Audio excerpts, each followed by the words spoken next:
Hello and good afternoon, viewers. Once again, another riveting edition of the show, Business Steps or Practical Business Steps, brought to you by Enterprise Uganda in partnership with Minister of Finance. I am Charles Boyd, your host, as usual. And in the studio today, I have our business coach, again, as usual, Charles Ocici. You're most welcome to the show. Thank you so much, and good evening, viewers. Very good. Now, all the way from Buyende, our entrepreneur, Ocici Magino, as you've already seen in the bumper. Ocici, you're most welcome to the show. Thank you. Very good. Charles, it's been a good week indeed. And talking about the money, it seems Uganda's economy is not short of money. Very true. But probably how we use the money. Very true. And of course, when you tell this to a number of Ugandans, they might look at you with this other eye and they're like, yeah, that's living this in man another live. world. Exactly. But looking at the numbers from the National Social Security Fund and what they're telling us, because every month, almost 50 billion is released in the market, paying people that are retiring, pensioners. And these are few people, considering the fact that the bulk of Ugandans are young people. Very true. So you only have a few that are really, really in the evenings. Very true. And therefore, even a fewer number of people who have been saving with NSSF and are therefore qualifying to receive NSSF money. Very true. Exactly. Tell us, I mean, what is causing this mismatch? Because you don't see many investments started by these pensioners. People who are getting this money. Exactly. Yeah, thank you so much. And I want to tell the viewers that this week I was privileged to be on a webinar where NSSF invited me to talk about how you can use the resources within your hands. And in that submission, there was a presentation from NSSF summarizing the statistics about what they do and how they release money to the public. The two that caught my ears and eyes were the following, that every month, every 30 days, they release between 46 and 51 billion to people who have hit 55 years. At 55 years, you're at your prime, you're still strong, you're still bright, you're still sharp. You've gotten the money. You've been given the billions. And it comes lump sum. It comes lump sum. Yeah. You've been waiting for it, it has come. Now that's one statistic. The second one says, when these people take this money, then you go and do a survey and evaluate what has happened to them. After 24 months, 72% have gone bankrupt. They got the money. They are still at their prime. The brains are still sharp. They have lost the money. That's painful. And it tells us that it's not that they didn't get the money. It's not that they were not having still sharp brains. They just didn't know what it means to expand resources in your hands. It is one thing to be given no amount of resources, but without the knowledge and the skill to expand it, it will go away in your hands. That is very powerful and very important because it's not just about the money. It's not about the money. And just look at it again like this. Now, that is the part of the 5% that this fellow earned money for up to 55 years has been given. He had gotten the other bit of the money all along on his own. He was having it. So you can see how endowed this country is. But at the same time, how wasteful and painfully inefficient we are in investing the resources that come our way. And just to pick a little bit further, there was another statistic which said that of the people who are getting this money, 78% get less than 10 million on retirement. But they have been waiting for it with a lot of patience, and they wanted to hit just at 10 million in their last part of life, only to get it and waste it away in 2 years. Very interesting. And I think, Charles, that's why we're here. That's why this show is here, to actually help you make wise decisions. I mean, you may not be a pensioner or someone who has qualified for NSSF money, but before that time, you need to prepare yourself for that. And I think the problem is that as people wait for this money to come in, lump sum, there's no preparation. That's the point. Exactly. So it comes, and then plans begin. Exactly. Somebody has been saying, I'm waiting for my money. When my money comes, everything has been crowded into that small basket. Yes, yes. And the person who's waiting for the small basket has been practicing wasteful ways. Yeah. and finally it gets delivered. And then they tell him, please, that is all you have in your life. Run. Jumps in and just rubbishes the whole thing. Thank you, Charles. I think we'll dedicate, we'll dedicate a session to really look at addressing the pensioners. Because I know among our viewers, we have those that are aging towards the evenings of their lives. Yes. Those that are already there. Yes. And I mean, as a must, because we as we grow, we don't look backwards. Every day you lose, every day you have gone through, it's gone. Exactly. So we need to prepare ourselves for the inevitable, as they say. Very good. Viewers, today we have a very important guest, like I said at the beginning, is all the way from Buyende, and is a story of a young man, an entrepreneur who, with interest in different sectors of the economy, talk about real estate, is in fishing, it's actually fishmongering. Yeah. Although fishmongering is yes, yes. But I mean, at the end of the day, if it brings the Benjamins, as they say, that's what matters. But anyway, he's going to tell us his full story. And the topic for today, we're looking at business tips or business steps. How a fresh graduate used university upkeep allowance to create an export business, build rentals, that is sit in real estate, and other businesses, as he's going to unpack them. But before we go into that discussion, Charles, again, it's the time to distill the message of our entrepreneur last week. Very powerful story, and I'm sure those who missed will actually pick quite very interesting points to support their aspirations in business. Yeah, thank you, Charles, again. And I want to say that whoever is watching this program, never ever imagine that this is a session for young people, a session for people who are educated, a session for people who couldn't make it and they are villagers. This is a session for all of us, all of us. And I normally start by saying, in the previous episode, we hosted a young lady here. And a young lady who branched off early in higher education into a vocational training and got that skill, and from there on she went into business. But my headline learnings come like this. Number one is that it is possible to get passion for whatever you are doing, provided you can discover the difference it makes in people's lives. You've always had the advice which says that, please do what you are passionate about. Then somebody says, am I passionate about moving oranges from Nakawa to Kitintale? Is that passionate? But you can begin to build the passion about that game by saying, there is somebody waiting for juice the other side. There's a patient who needs to be given juice now. And that patient is waiting for me to deliver the fruits from Nakawa, from Kalerwe over to Kitintale on time. Over time, you begin to say, oh, this is the thing I love because there are solutions I'm giving to the society. The day I'm not there, my people will come and check where is the passion fruit seller. So it's okay to be told that do whatever what you are passionate about, but that can delay you for nothing. Start solving people's problems. And as you do that, start saying, how did they enjoy the fish that I supplied? My fish is better than the one another person delivers. Passion begins to get in there.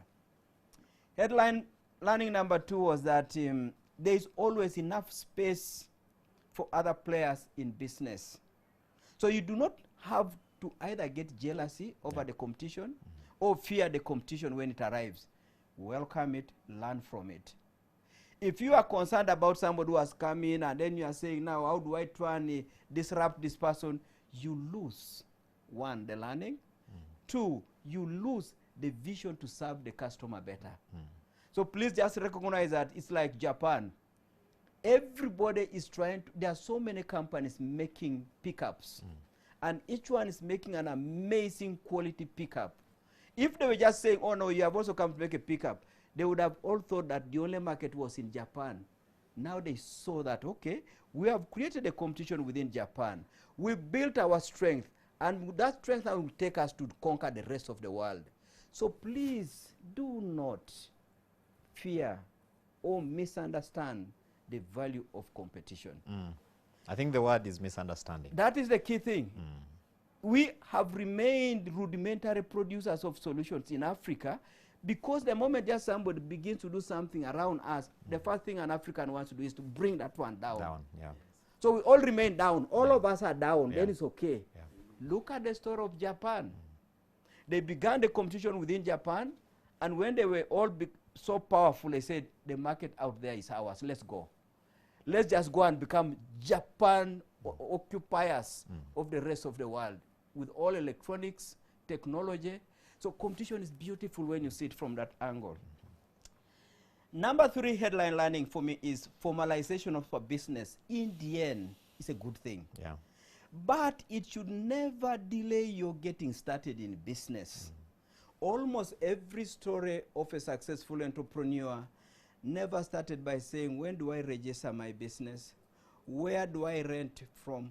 Which employee do I hire now? And what is the name I'm going to give it?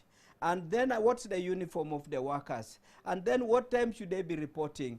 All these things, you sharpen them, shape them along the way, as you later see from the story of Jackie, a lady who started the business at home.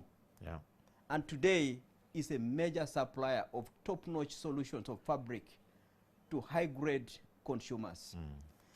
So I just wanted to bring those 3 and tell the listeners that, please, every Sunday as we come to these afternoons, there is a good opportunity for you to learn something.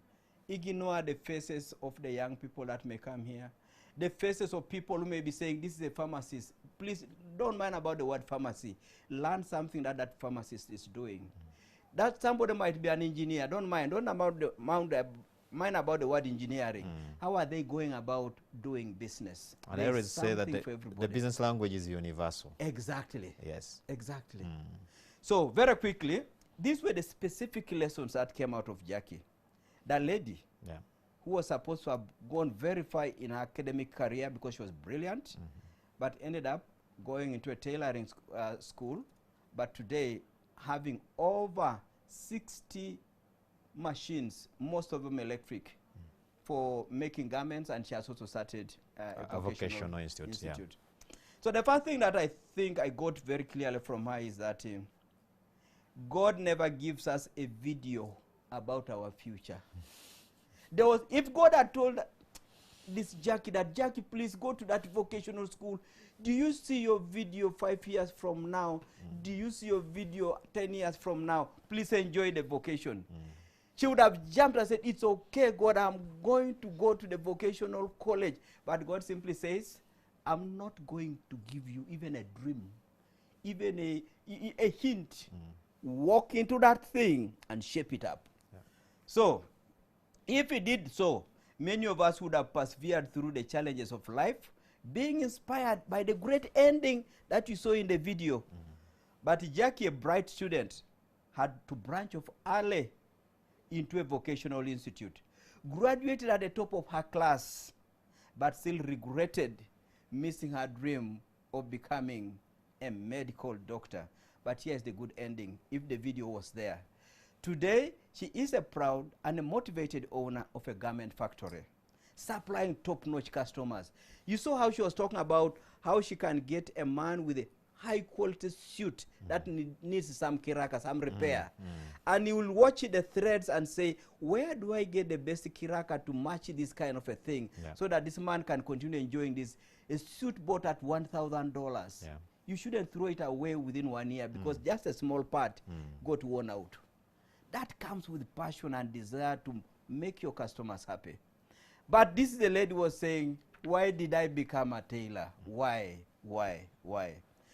Her students, top scorers, A+.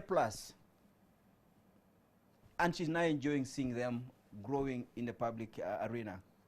Number 2, most people attribute their failure to start a business or to expand a micro business to lack of capital.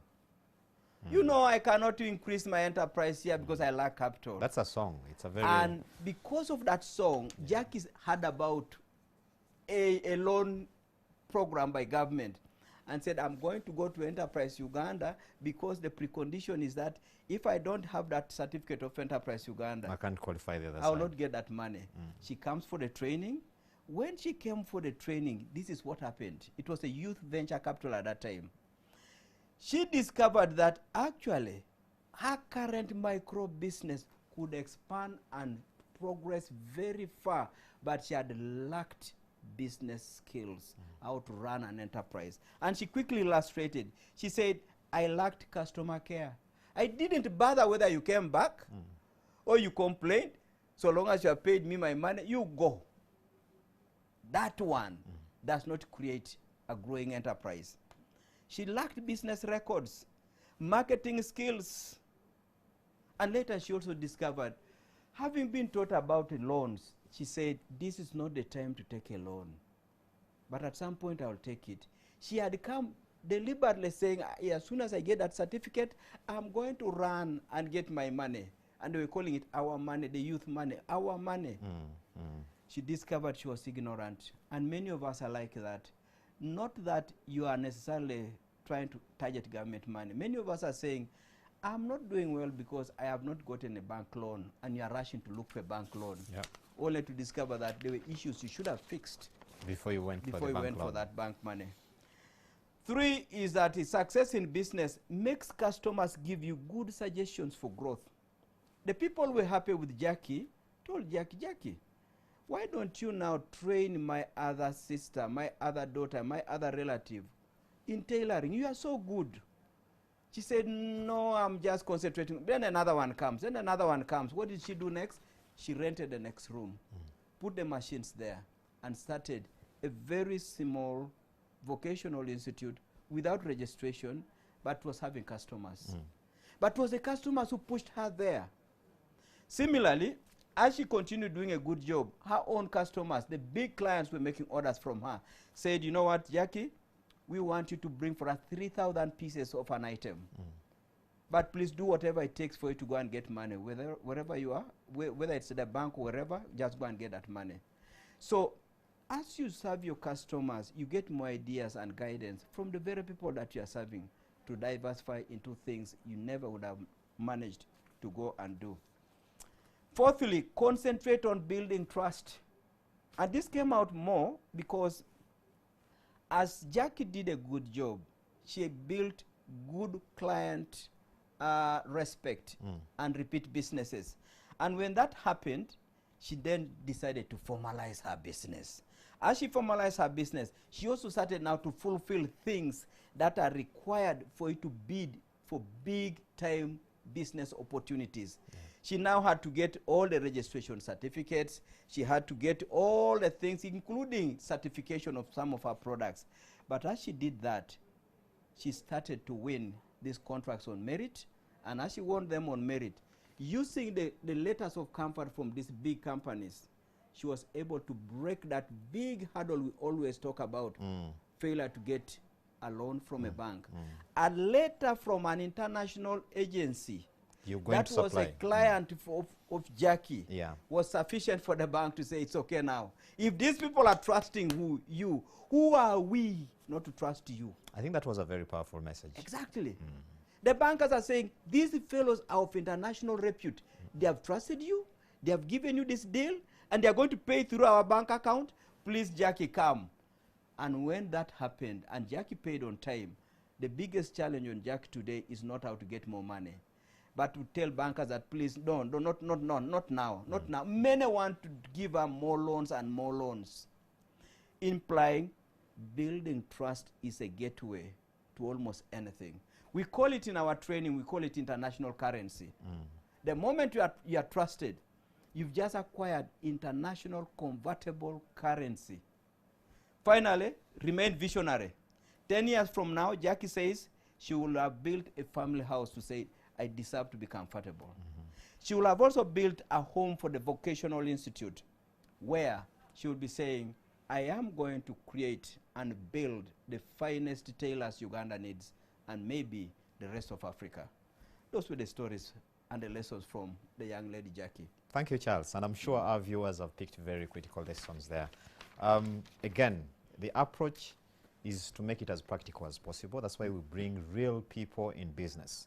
Because, I mean, from them, you can actually know. Because, you know, Charles, there are many times when someone will tell you, you know, we read these textbooks. Those are textbook solutions. Yeah. If you bring an international expert, they will tell you is from within, without our setup. Yes. So therefore, he doesn't know the realities. Yes. We're contending with doing business in this environment. Exactly. It's the reason why we have this approach. We bring you real business people to A actually local share the Ugandan. experience. Yes. A person you can know where he grew up from, like this man here. Yeah. People from Busoga know him. Yes. Yes. And they will even be calling him.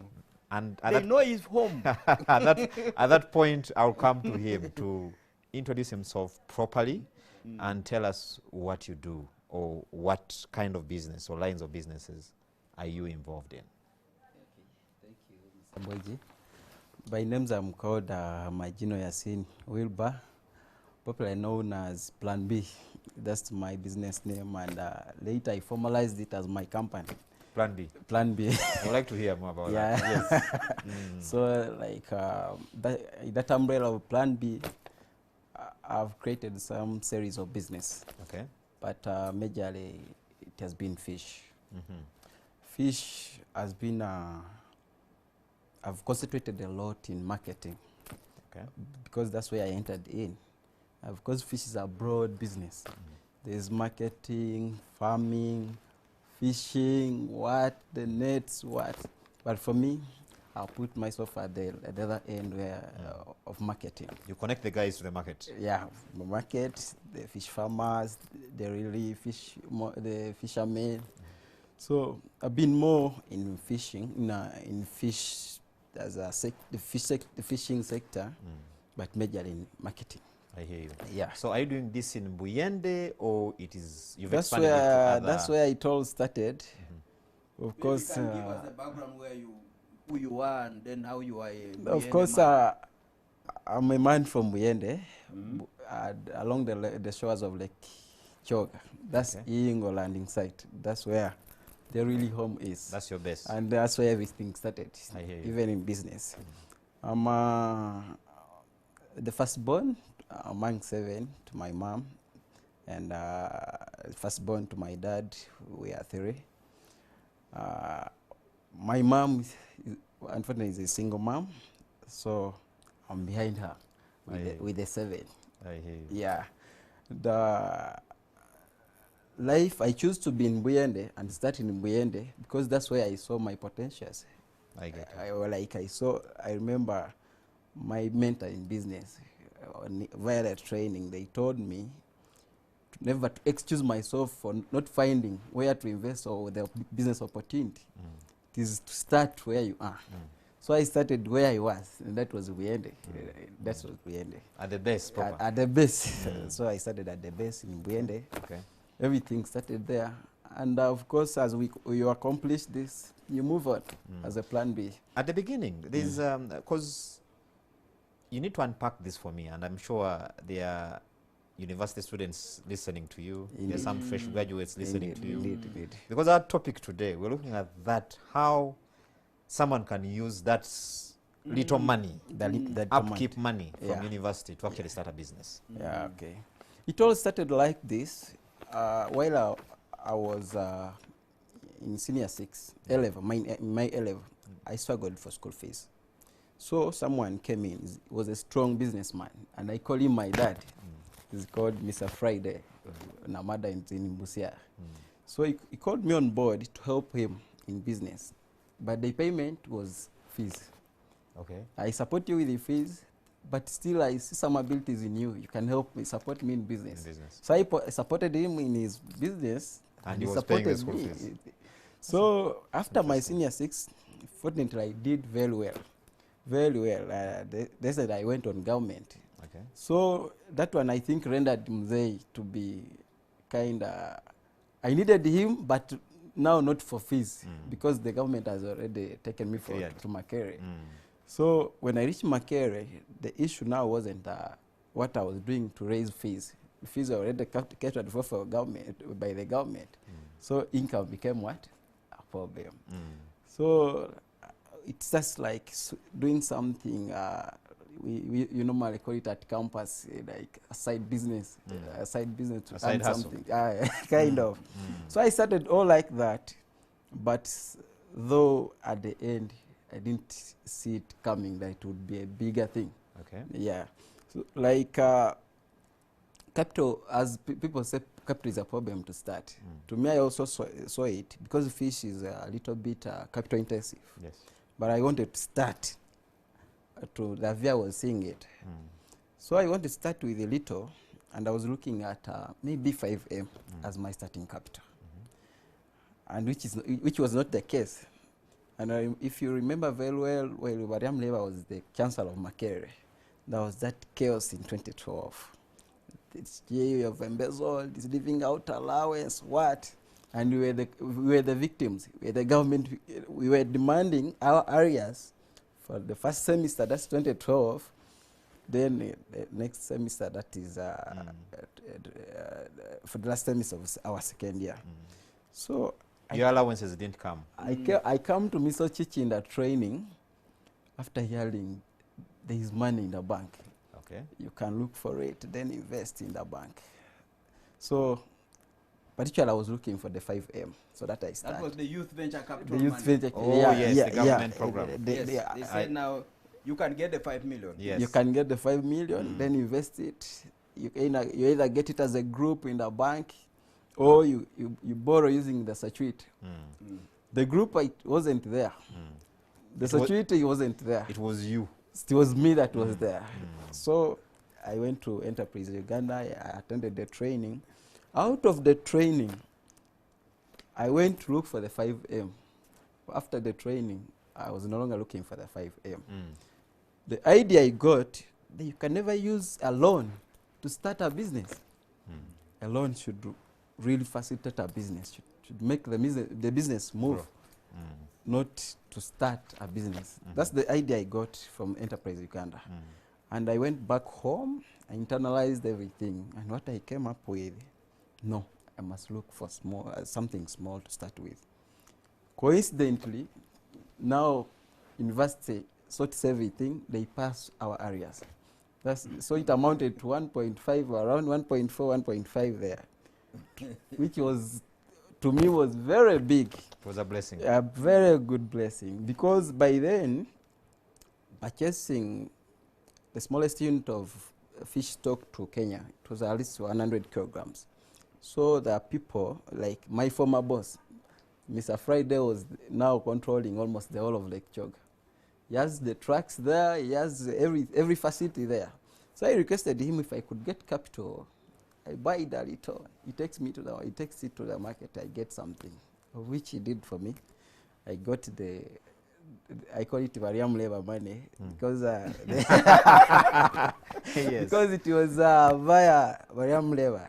Then when they paid off Mariam labor money, I invested the money, and not even all.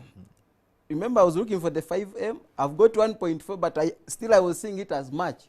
Because your mind had been free to actually look at other aspects, not just the money. Other aspects, of course. Now, the guy has given me a way forward of at least buying 100 kilograms worth of 600,000. And at hand, I have 1.4, meaning it was already excess when it comes to capital. So that's why the living out allowance starts the journey. So you start. Yeah. Paint for us a picture. You start with that amount of fish. Yes. How does it still grow? A student. Yes, you're still a student. Yeah, I was a second year by then. You were still a second year. Yeah. How were you able to juggle this, business? Because I see a number of students who tell you, "I'm still a student." Yes. Yeah. And I can't do ABCD and Y. Indeed. And maybe I call it a chance. For me, I didn't have that excuse. I saw it as an opportunity, because at least my course had gaps. I had 2 lectures a day, and these lectures were spaced, very well spaced. If you do one in the morning, the other one will be in the evening. That was one. Then I didn't have weekend lectures. Over the weekend, I was totally free. So I could move from Kampala every Friday evening to Uyende, so that I be part of the business right from where it comes from. The entire process. Then on Sunday, I go to Malaba to monitor.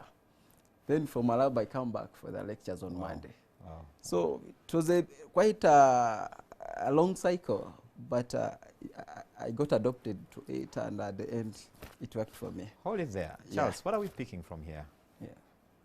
Very interesting picture in there, and then you also begin to see how sometimes we do not stretch our young people in a better way.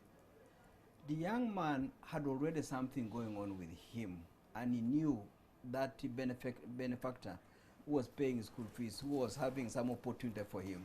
If you had told him that, please, there's youth money, but come and do welding, immediately he would never think about the opportunity, which was a low-hanging opportunity with Uncle Friday. You called him? Friday Namada. Friday Namada. Yes. That opportunity does exist, and you can see if you are introducing somebody into business, if they can pick something more of a low-hanging fruit they can run away with quickly, support them. Yeah. So that to me was a key learning. If the father had gone and said, no, no, no, you, my son, I don't want to see you doing anything else, you must go to the stationery, have a chat with him, have a conversation with him. So he went into this fish because in his senior 6, Uncle Friday had already introduced him to the game of handling fish business. And he had seen the dynamics. He had seen of it. course. So giving him a chance to talk would make you know that there's a low-hanging fruit somewhere, which even if you are the adult who thinks you know a bit more than they do, you'd actually see his sense if you had allowed him to talk. That was the first learning. But number 2, you also discover that there is this element of our people having self-discipline in consuming resources. We've always seen that young people do not handle resources well. Yeah. He accesses his money. He sees the first thing for this money is not the good shoes. I have suffered a lot. My mom is a single mom. I'm now here coming to this campus, and this man has come in, and I'm sure his colleagues bought either good mattresses or good watches or good belts or something like that. He said, no, my money now must go into a process where it will begin to expand. So he already had that control and self-discipline of saying, I can control my money. But he picks some of the things that are central in our training. We normally tell people that start where you are with what you have. He believed it. And he knew this is a Kampala boy now, but gets this good money, only to run with it to Buyende. Yes. But he was running there because he was familiar with what was going to do. While others are saying, I can't go back to the village. I cannot associate I'll with do that place anything again. possible to stay in town. Indeed. No, I think that's a powerful one, because I like the fact that he had this idea that the capital he needs is 5 million. Yes. At the beginning. Yes. But after the reconfiguration, Yes. he's like, no, with 1.5, I'm good to go. I'm good to Exactly. go. Indeed. And Indeed. he even said it was even much. Yeah. And then said, these excuses of thinking I have no time. You heard how it treated that element of managing time. Yes. And you know that even as adults, when you are working in the office, you say, I'm a busy person. Monday to Friday, I'm very busy. I work up to late in the evening and I'm very tired. And you know what?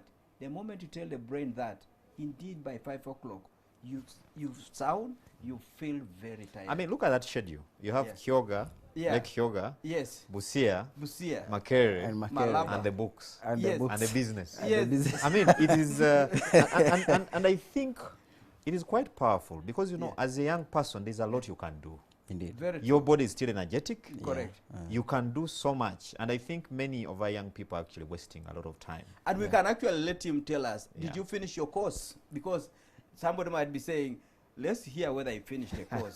With that kind of a schedule, did he finish his course? Exactly. Of course. Yeah. No, Because like this is on record. So if whatever he says here, Absolutely. Makere is just... Makere is just in here. No, like in my course, I think my course was one of the most crowded courses by then. Okay. Yeah, because we were over 600. Today, they even divided into 2 groups. Day section, 2 groups. Which course is this? It was development studies. Then boarding in an evening, still into 2 groups. Not only that, day and evening. No. Yeah. Meaning we're almost 4 classes in a single course. But this was record, at least I was it's among the best performing in the in class. Wow, that's Yeah, great. in That's class. great. What Yeah. was the class of the degree you got? I got a second second upper. There is some friend of mine called Lawrence that got a first class. And this is a guy that could really see me as a resourceful person. So he could come to me, let's do this. And remember, for me, I had no time.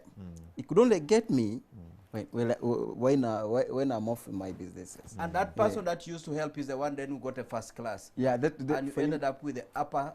For a second class upper. Second class upper. Yeah. That's a super performance. That's a good one. That's a good one indeed. Mm. So you've begun operation at Kyoga. Yes. You're buying fish. Yeah. Paint for us. Walk us through the journey. How big is your... Okay, how do you grow that fish operation for starters? No, like to where it is today? Well and good. The point where I started, the most fortunate part of it was the profit margin. It was a bit big because for per 100 kilograms I could at least get 200,000, and this could be twice a week. Okay. Meaning every week I could manage to save 400. So if I moved like say 10 weeks, I would still rock the 5 millions that I was looking for. Wow. And now on its own. Now the essence of looking for the 5 million wasn't to work to work under someone, was at least to hire a truck, buy a certain quantity that is minimally can move a truck to the border on your own now. On my own. So I started with this 600 so that I get the 5M that can minimally make me move that minimum quantity for export to Busia or Malaba. So after a period of 4-5 months, that money was with me. You had it? Yeah. Okay. So now I leave Muzei that I was helping me transport to the market. Now I hire a truck. On your own? On my own. I decided, okay, this is my money. Let me try. It was risking. Like I hire a truck, everything on me, and every risk on me, whether it is movement or what, the drivers, the truck, because the guy that hired me the truck said in case of anything, I need my truck.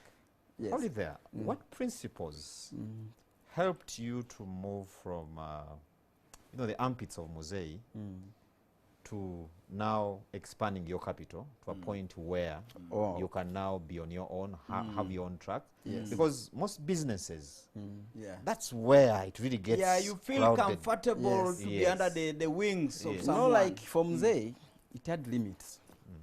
Remember I told you, though I had the 1.5 that could help me buy more than 100, but it was an offer. At least you buy this. No cost, no what. You see? So it was helping you initially. In case Muzei is taking, say, 2 tons, and for you also looking for another 2 tons, in actual sense, you'll own the business together. And that one, Muzei couldn't accept it. Of course. I wasn't a partner, he was just helping me. So here, if I expanded the business within his, it couldn't make sense. And to me, I have the money that is enough to do something towards Muzei. How did you save that money? I mean, I'm thinking the discipline, how you manage to actually, because I mean, 200 per trip. Yes, you have contending needs here and there. Yeah. I mean, I'm sure you had people you were supporting, even back home, given the picture you've painted for us, of the family where you come from. Yes. How are you managing to make this money grow, even at that stage? As I told you, the turnover was at least twice a week, and the profit margin was that much. If you're earning, say, 400 per week, it means a month, it is 1.6. However much you're extravagant, you can't tell me you'll spend the 1.6 at university. Yeah. So at least you'd save $1 million. What part of like if it is 1.6, at least I saved $1 million. And 600 a month, at least beyond doubt, it can facilitate someone at campus. That's a good one. Yeah. I think, dear viewers, you can be part of the discussion. I mean, if you look on the screen, those are some of Yasin's establishments. You've seen the real estate projects he's into. He's into fish farming. He's into cattle rearing.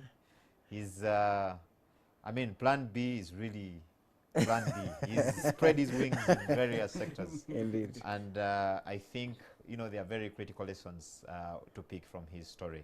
And we want to hear from you, because we want to have this as, you know, engaging as possible, and we want to involve you as much as possible. For any questions or comments, there's a number on the screen. Just send a WhatsApp for that comment. It will be answered. Any question that you want Yasin here to answer, and Charles, would like to pick your mind on that. So Yasin, how big is your operation today, I mean, in the fish subsector? In the fish. Before we go into the other sectors, because it seems this is the mother the investment. mother. Yes. At the moment, at least it's at a bigger level. Because fish, as I told you, is a big sector. People look at it as something small. But fish, you can never exhaust it.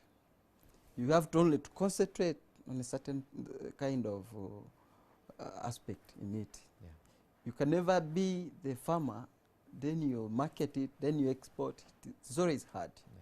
So, as I told you, I put more efforts on marketing, and I looked at the major markets. Here in Uganda, we have Busega, Bwaise, Busia, and Malaba. Those are the major markets. So my aim and my dream was at least to deliver fish to each of those markets. And I can tell you, at least at the moment, I'm living my dream. You're able to deliver to Malaba, each Bwaise. of those markets. What are the frequencies and sizes like? Like For each of for those? Malaba, it is daily. What do you deliver? How much do you deliver daily? Daily, at least I can deliver 2 tons daily. That's worth around 18 to 20 daily to Malaba. Millions. Then Busia, at least I can deliver a ton daily. Yeah. Then for Busia, it caters the far western Kenya, say Kisumu. Then for Malaba, still it is Malaba up to Bungoma, the far western Kenya. Yes. Then I look at Busega. Busega, there is a lot of demand as well for fish here in Kampala. So for us, at the beginning, I thought the only market is Malaba and Busia. Then I had people making money in Busega. So I applied the training kind of knowledge of accomplishing and moving on. You accomplish and move. So I went to Malaba, I rented a house, I got my truck for almost a year there. At least I was building all the necessary tools to facilitate that market. And all that. When I'm not there, right from the staff to the you customers, you put a system. A system. It's certain there to put a system. So I was there for almost a full year. Wow. And after seeing that Malaba can move on while I'm not there, You ticked that box and moved. Yeah, I accomplished. I left. I said, okay. Charles, manager, what do we pick from here? Yes. Just saying, hold it there. In the mean. Here is the message. There are things that he has just brought out which are very fundamental for any business person. Number one, internal growth, what they call in some high language, organic growth. Ability to save the profit you made and put it to raise your capital. Earn more profit, raise your capital. That is fundamental for anybody who wants to succeed in business. But then number two, he also recognizes that a business cannot just be announced today that I'm in Malaba and it begins to roll. You've got to get into Malaba and understudy and put the systems that make Malaba work. Once you do that, then only then should you start to move to the next destination. Yes. Otherwise, if you put a shallow route in Malaba, a shallow route in Busega, a shallow route in Bwaise, you're gone. Yeah. So that is something he needs to continue doing, because in our training when we say accomplish and move, accomplish and move, that accomplishing is not just acquiring capacity to do something. That capacity is not just only in terms of equipment or technology, systems, human resources, and all it takes to make that particular stage to work must be accomplished. then you can move. I love the system aspect. Yes, Yes. the system. So you finish Malaba, Yes. Busia. So what do you, where do you move? Because I'm really enjoying this. 'Cause, Yes. like I said, this seems to be the foundation of all the other investments. Yes. Correct, yeah. Of course, as I told you, I was targeting the really. You remember, Mr. Charles, that business understands nothing. Doesn't know your friend, doesn't know your relative, doesn't know your father or what. Correct. But 5 things: the supplier, the customer, the government, bank, Stuff. and staff. Yeah. Those are the 5 elements. So while I was in Malaba, still I was looking at that. Is my business, the government, is it following the government rules and regulations? The ministry, the Ministry of Agriculture, I do have the licenses. Yes. So after seeing that, okay, banking, how will I be receiving my money? The sales, how will be the banking, so on.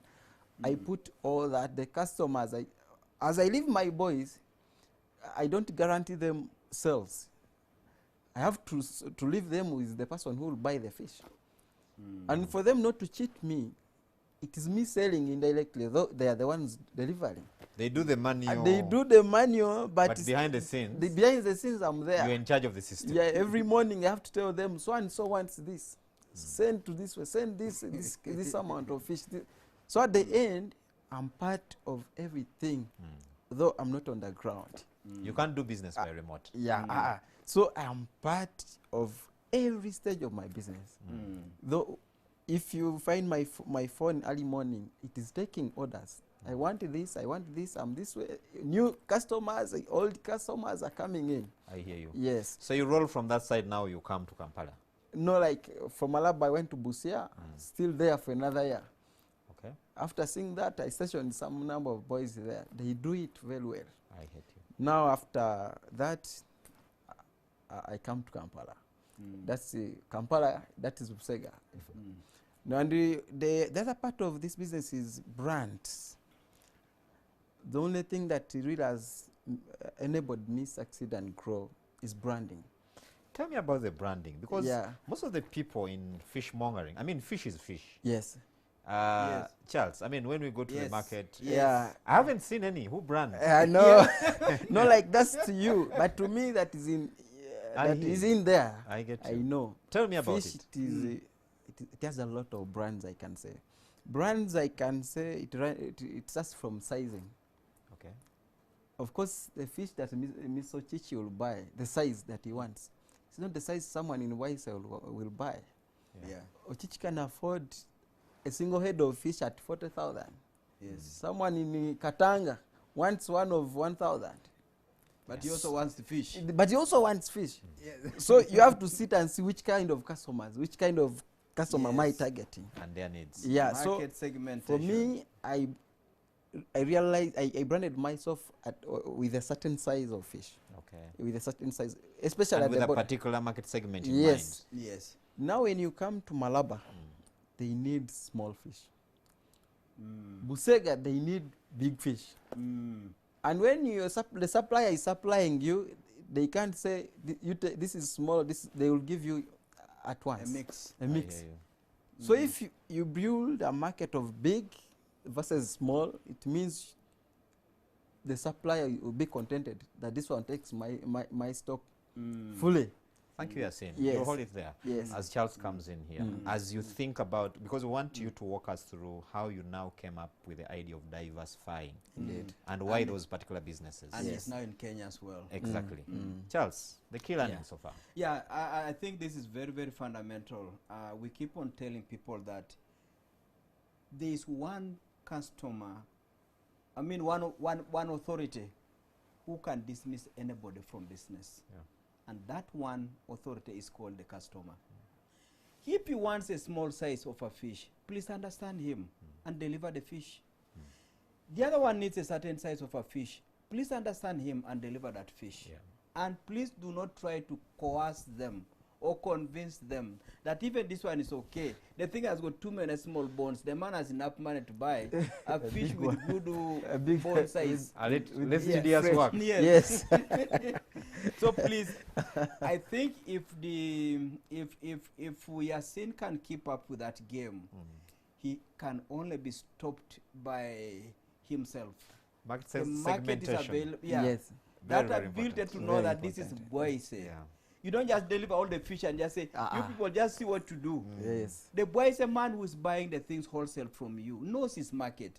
He says, please give me this. If you bring the big one also, I'm going to give you a low price. Yes. Because my people cannot buy it at the price you are talking at. Thank you, Charles. We'll pick it from there. On that note, viewers, we're going to take a very short commercial break. And we'll pick, I've seen a number of messages coming through on WhatsApp. Yasin and Charles are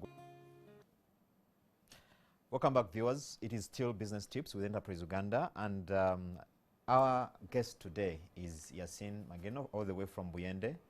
He's a fishmonger, but today is actually beyond a fishmonger.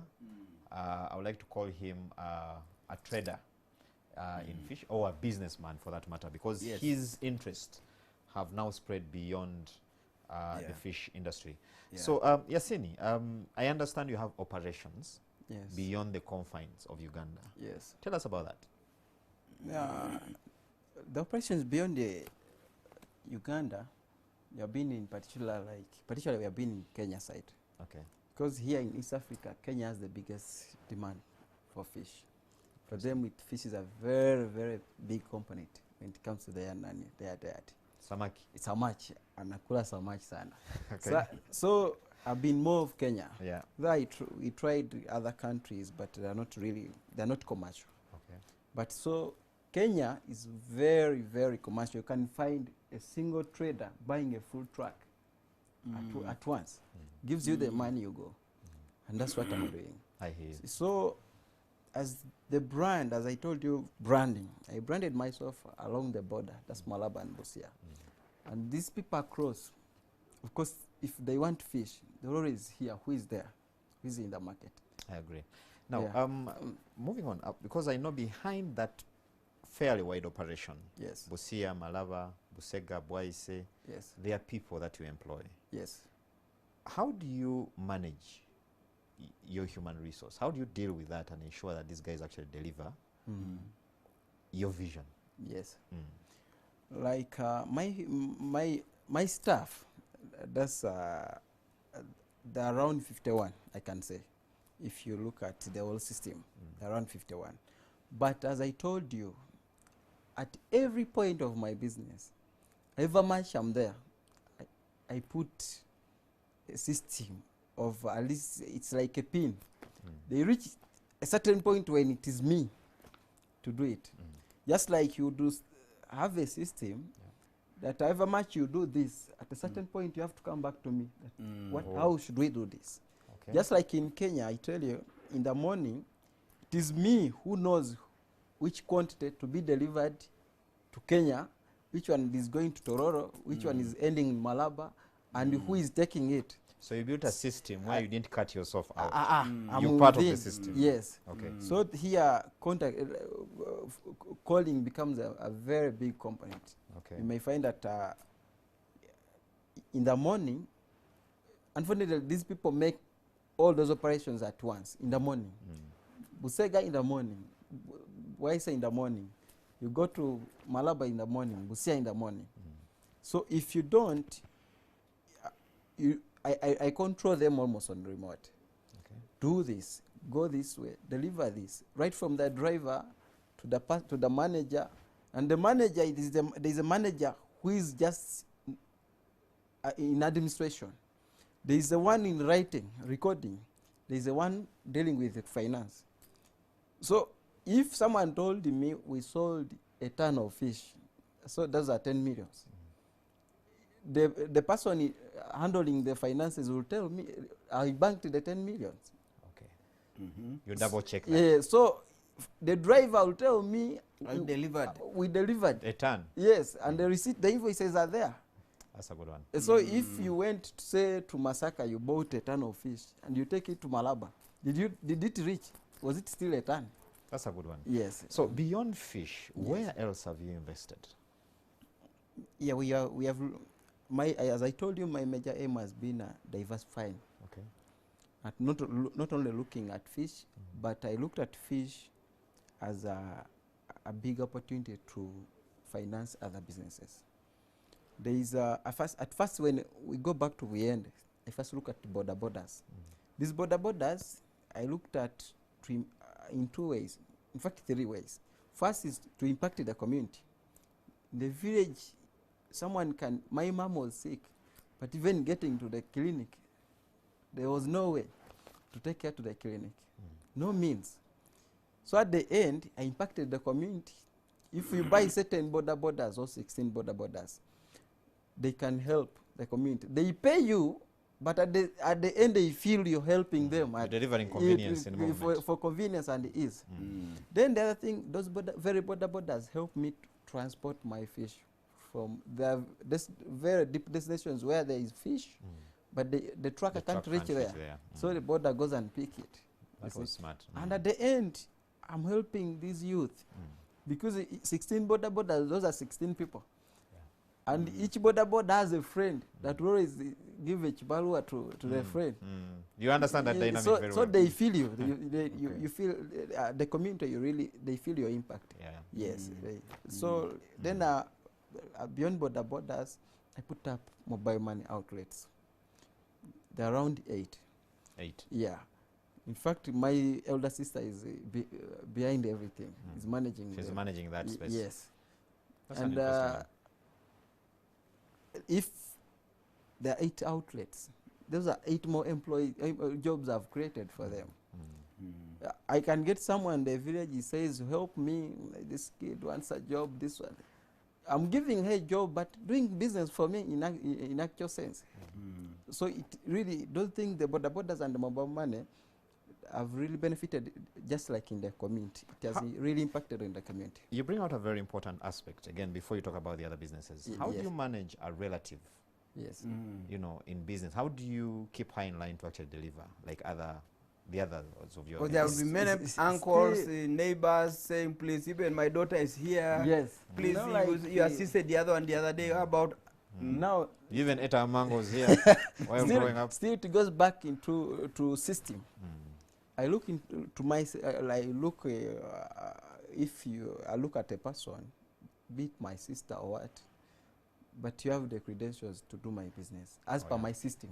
It's capacity. Yeah, I create a system, like in mobile monies, these people have a center to pick the money. Okay. Then, after picking the money, in the evening, they have to deposit that money again on my DTB account.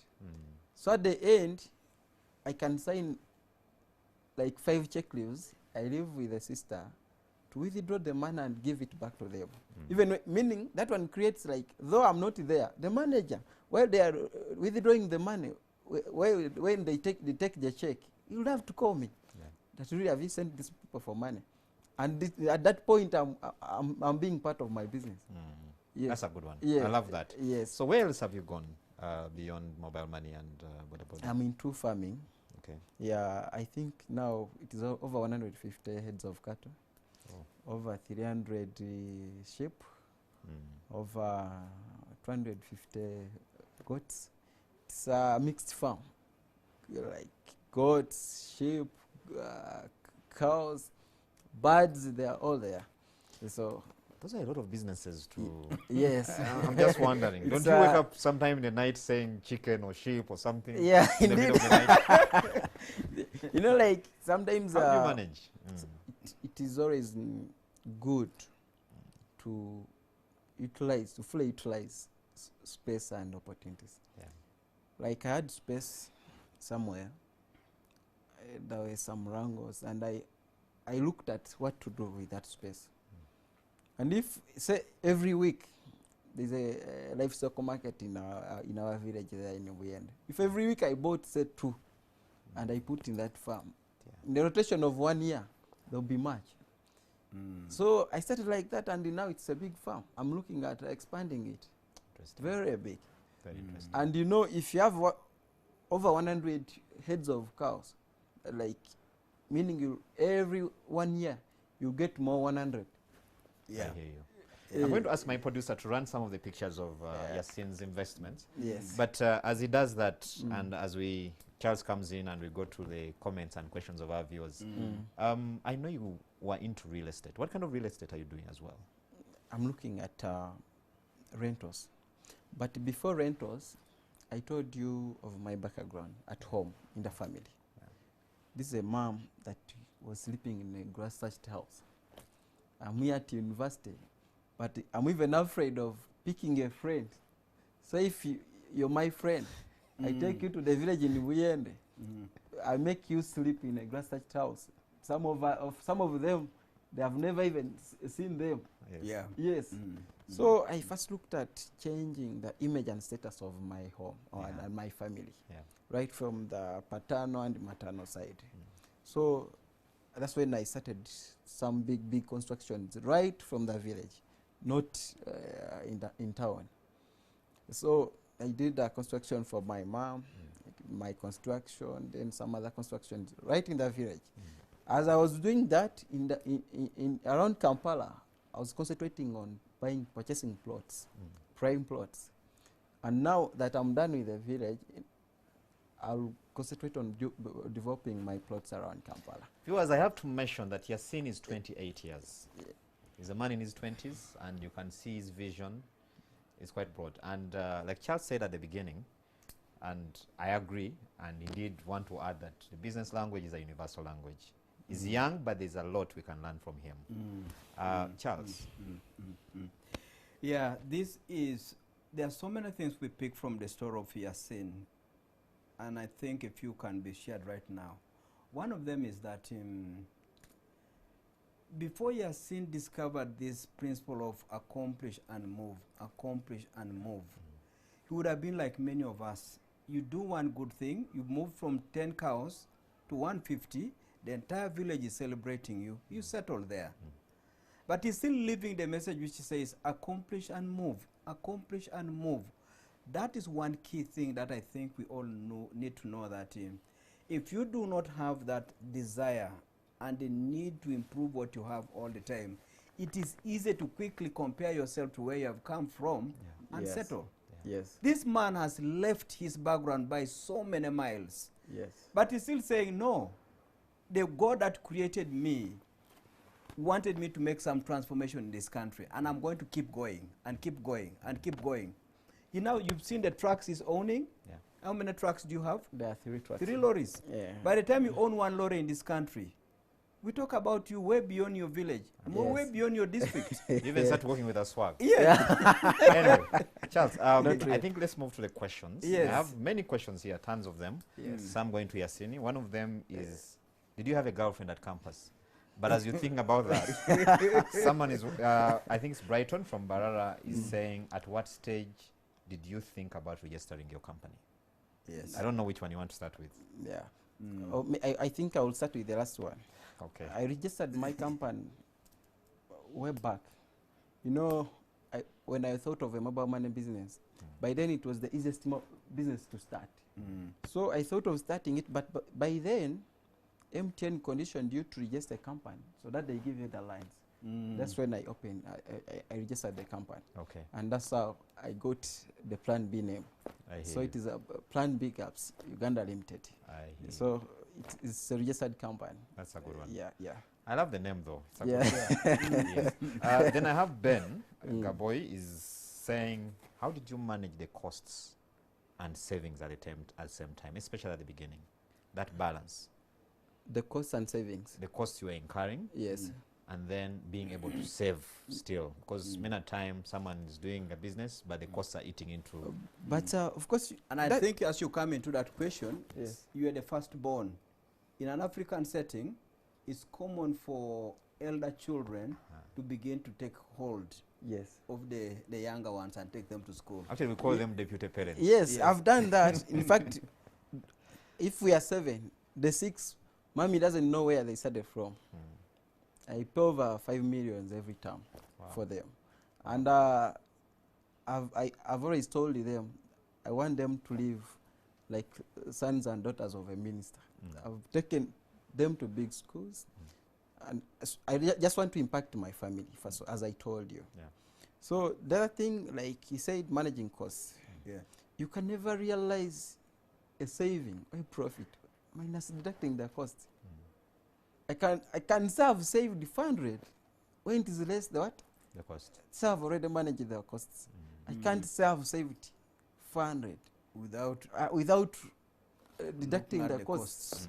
Yeah, I hear you. yeah. So you devised a means of managing that cost element. Yeah, the cost of Was business. it by being frugal? Sometimes these costs become, however much they save, they are variable and fixed costs.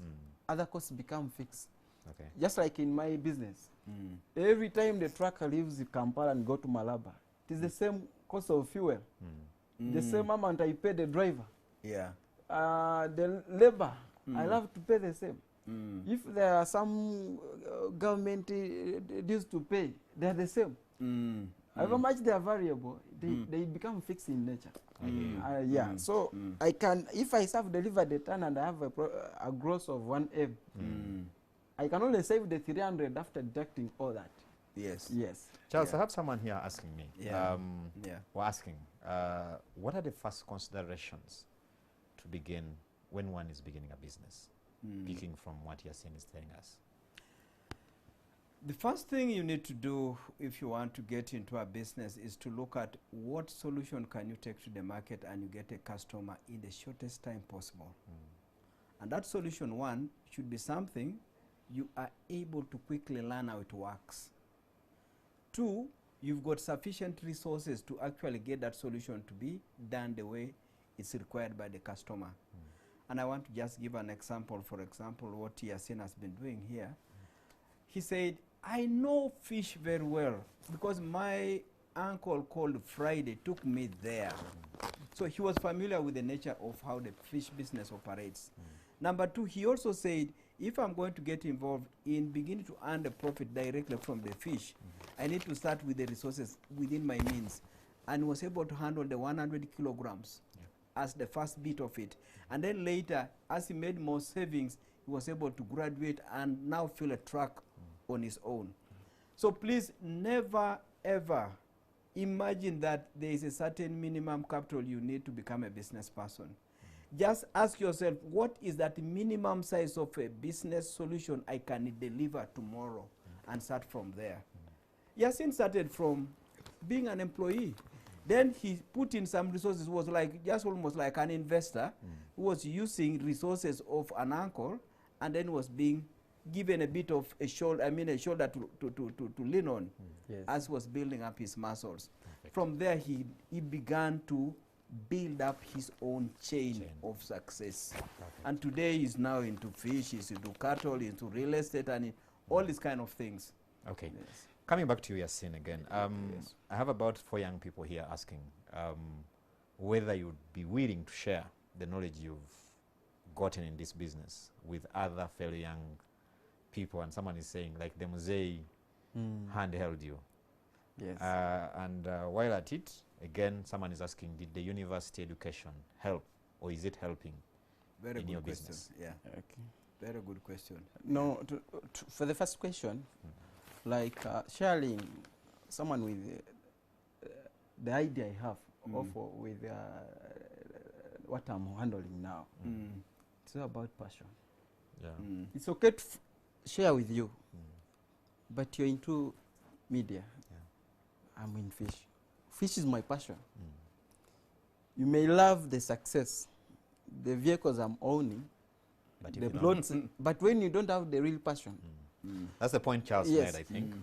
Yeah, exactly. The problem my brothers and sisters, the fresh graduates do that are looking for business, they never follow their passion. They look at, so Charles has succeeded in real estate, and they think of real estate, but are you there? Can you do? Do you love it? I have many graduates, including my OBs, that always come to me. How do I start that fish business? There's fish. There's money in fish. Yes, there is money, but how to get it? I hear you. Yes. First of all, this kind of it sounds like being arrogant. There is nothing you can brief me about fish, because something I know. It's within you now. So it is just within me. It's just part of me. I have some friends that save my contacts in their phones as fish. So, so I do it because it is, I have the passion. It is your thing. Yeah, I know it. I You hear can't introduce anything about fish, like when you're telling me like fish is done like this. No. Okay. So if fish is their passion, I can share. Sorry. Again, because I have many But questions. there's that aspect of Yes. was it the university? Yeah. Yeah. There's another The person relevance that of the about university. the relevance of. Oh, yes, the university. Yes. Yes. To me, well, remember I was into it before campus. Oh yeah. So I'm a kind of a person who has never seen what we call a university transcript. Not only mine, but I don't know how a transcript looks like. He finishes his Though I school. graduated with good grades, I've never gone to back to Makerere like looking forward. To pick your transcript. Even this thing they say, is it clearing? I hope it is safe. You know the main building. Yeah. Sadly, had some issues. There's the clearing before you can be given I your. have not even done the clearing. But your name was in the list of those I who have graduated graduated. very Yeah. well. I hear Yes. Even when you check the list of 2015, I'm there. you. I hear you. Yes, but I've never. So to me, you have benefited in this education right from senior P1 up to university in two things: knowledge. The business I'm doing is predominantly for the illiterate. They call them the informal sector. Yeah, informal sector. Charles, do we Yes. pick something there? Yes. Mm. Complete the second thing Yeah, you picked from the education. Fish, most times, because it is done in the raw areas, it is in the raw setting. Yes. It is very hard to find a graduate, an elite In that space. in that space. But I'm there, competing with these illiterates. Informal sector. Yes.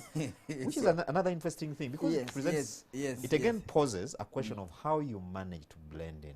Yes. Because you see, sometimes a bit tricky. Yeah. As an educated person, Yes. I know You mix with fishermen and they have their dynamics. which yes, I Yes, understand their very language well. and Of their course. How do you character. manage to blend in and do good business? And that's why the education comes in. The way I handle things. Yeah. I don't think down there in Buyende, in Kalanga or Masaka, there's any fisherman that can do a record from where I started. For me, even when you ask me the records of my first sales in 2010, I have them. Very good. So when it comes to banking, if I go for a loan and they ask for my records, even when they send an auditor, could go through my, of which that creates a difference and it adds a value on my business. Yes. The management, the system I've already told you about. Yes. Yes. Someone that is not educated cannot do that system. That's right. So, and then the other benefit with education is the network. Yes. The network. Yes. Yeah. And that is very, very important. Yeah, the Very network. true. Yeah. Yeah. I'm here, I can contact someone in Nairobi, that how is the market in Nairobi? How is the market in Rwanda? How is the market in Kampala? The network. Last time I was called by my OB in Nairobi that my father has got a contract to supply certain big hotels in Nairobi with the fish. So they need 500 kilograms of fish daily. And I had to grab that business. She's a lady I did the same course with at Makerere.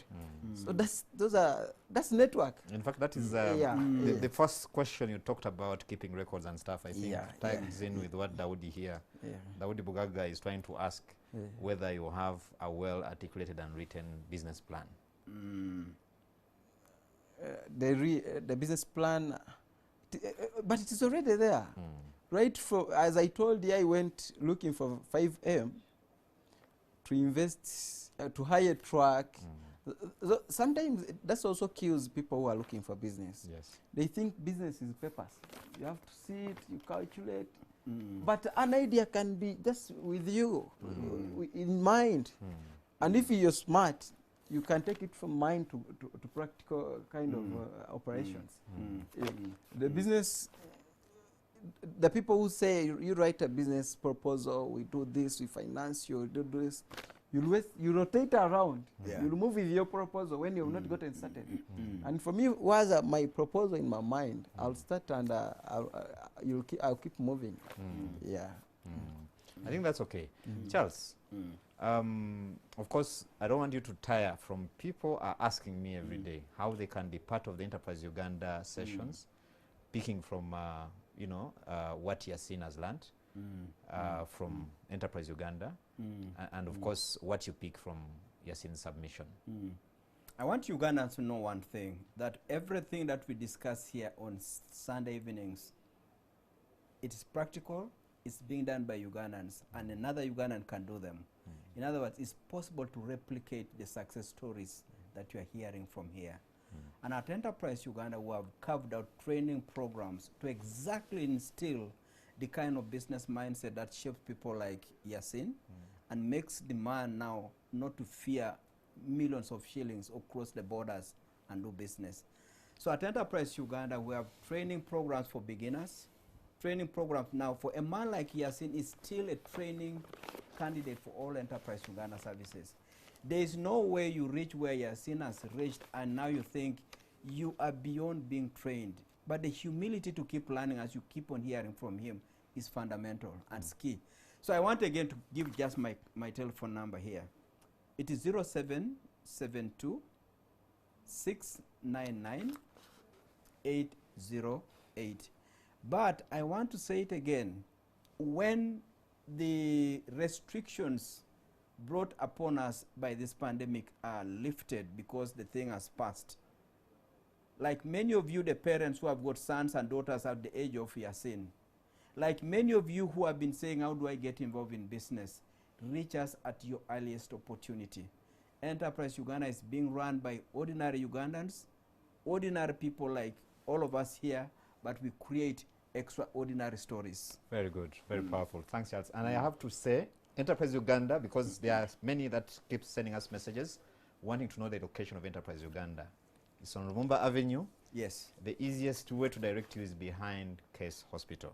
Correct. Now, Yasin, I have again a number of Ugandans here who want your contact, but I want to put this a little more clearly from Immaculate Nalunga here, who says, because I think he's saying it very powerfully. How do I get in contact with Mr. Plan B to extricate myself from the poverty-stricken environment? That is Nalunga Immaculate. Anyway, you'll talk about, you'll give, I think you'll share how they can get in touch with you. And, you know, but COVID-19 is here and it has affected a number of businesses. Yes. How have you managed, you know, despite, you know, these, the COVID-19 challenges? You know, like COVID, I think it started in March, isn't it? We were operating normally, and it found me at the border. I think the first steps were closing the border. The mode of sales we make at the border, the customers that are able to move from Kenya and come to buy fish, they do. And they are those are I think 80%. They come, buy fish and go back. So when they closed the border, meaning they were locked up the other side. And it means we're dealing almost in a black box. It is me to tell her, I have this quality of fish at this price. If she really wants, she will send the money. They allow the cargo to cross the border. I load my truck, it crosses the fish, and she gets the fish their side. I hear you. To me, COVID-19, I think, has been my best season, I can say, in business. Even when you look at the achievements just between March and now, I can say I've bought a private car worth 30 millions. I have bought 2 trucks. One is on road, one is still held in URA, pending clearance. Just in COVID. You've seen the opportunity. Yeah, the opportunity. I've taken advantage of each point of COVID. Powerful. In fact, I take jokes with my friends like, oh, Singamze, Asibamu. He looks smarter from what they always curse me. So, but I've really taken advantage of the season, of the situation, because it has exposed more weaknesses, especially with our competitors. The few competitors that were able to, that had the system to do that. I told you of the government, the customer, the staff. Now here we came in the government. Now, if the government tells you a border can't cross the fish to Kenya, it's only a truck. Yes. There are those who doesn't have the truck. For me, I have it. That advantage I use You it. exploit it. Yes. There are those who doesn't know the Kenyan market. They end it at the border, so they wait for the Kenyan to come. For me, I can reach the, with my truck, with my cargo. So it's really for COVID-19, it has really done me well. I hear you. Yes. So as we come to the end of the interface, again, I would like to hear it from you. Yes. Still talking about government. Yes. The number of government programs targeted at the youth Yes. is space where you sit. Yes. How best do you think these programs should be, you know, like tailored to Yes. meet or to be able to uplift the youths from, you know, poverty or improve their social strata? Just briefly. Like for government programs, I totally disagree with the direct funding. Okay. And if the government had any intention to fund the youth via enterprising, they would only fund or put emphasis on the youth that have already that are already started in business. They find you started, they facilitate you. But for someone that has not started to give money, it's next to giving that person a loan to start. As I told you, you can never get something to start. Always these youth are given money when they are not ready. They don't have the training. They skills and don't everything. even know where to put it. Just it is all a mixture of greed and the need for money. I hear you. If I wish I got it. What is your last word, Yasin? For the youth, I really encourage the youth not to take education as a destination of everything. They need to explore the private sector as well. So looking at education and papers, it doesn't define your life. If you go to Makere, it's not defining your destination, but still you can try other opportunities as well. Yes. I hear you. Yes. Charles. Yes. I want to tell Ugandans that from the story today of Yasin, we discover a few things, but one, opportunities are everywhere. Buyende would have been the last place for the first graduate in a family that struggled to take a child to school for such a graduate to go back to. He goes back to Buyende and he picks a sector that again is designated as a sector of the illiterates, the fish sector. Opportunities in this country are everywhere, but the ability to expand the resources from something you've gotten started with is the first confirmation that you have started a truly enterprising journey. I want to invite Ugandans never to miss these Sunday evenings. They are your very best opportunity to hear it from people who have done it, individuals you can trace up and follow up with, and also be able to confirm that these things can be done, and they will be done by Ugandans. I wish you well, but also invite you to come and associate with Enterprise Uganda. We're going to invite a lot more partners to come and be part of this platform. Partners from the insurance industry. We're going to get partners from the banking sector. They are going to be part of this platform. And it is going to be a platform where we discuss practical steps on how to create practical business people using what we have as a country. Thank you very much, Charles. Yasin, I have many people asking me for your contact as well. Yeah. There's something, I don't know, just a mint. Very briefly. Briefly, when it comes to capital, because for the youth, they cry of capital, and they look for where to get it. I take a case study of me. I've always worked with Finca Uganda. And Finca Uganda, right from the people at the head, I upload Madam Charity Businje and the manager, Mudamba Charles. They've always come right from the ground. These are the people that finance a business from zero with almost zero security. Very interesting. Yeah, so they must look for institutions that can support them that can support without much kind of restrictions and so on. I'm sorry, that's all the time we've had for this discussion, dear viewers. has been the story of Yasini, all the way from Buyende, with Charles Ocici, our business coach. I know there are many questions that you've sent through. We've not had a lot of time to really go through, but we'll try to actually distill and talk to them next time we're here with Charles. Thank you for being a good audience always. I've been your host, Charles Boji. Until next time, have a good evening. Bye-bye.